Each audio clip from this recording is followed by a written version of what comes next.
At an event steeped in history, consider this a clash with the present.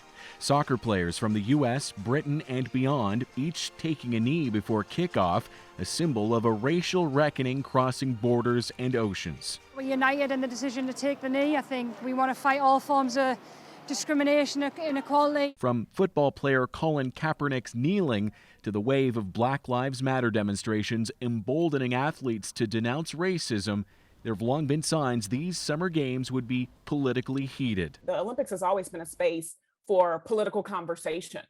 And to say that it's not that space is very troublesome. Before the games, hammer thrower Gwen Berry turned away from the U.S. flag, and fellow American athlete Noah Lyles raised a gloved fist. Are each wearing a black glove. All reminiscent of sprinters Tommy Smith and John Carlos in '68, kicked out of the games for demanding justice for Black Americans.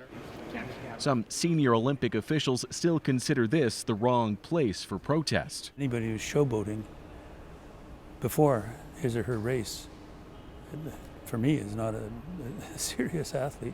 In the Olympic Charter, Rule 50 formally bans demonstration or so-called political, religious, or racial propaganda.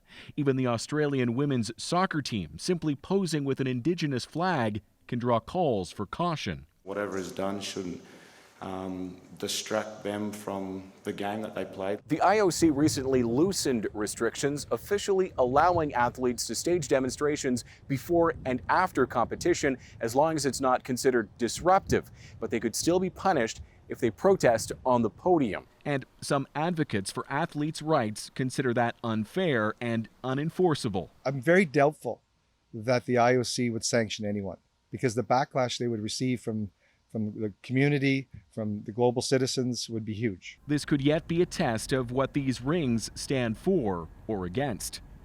Thomas Daigle, CBC News, Tokyo.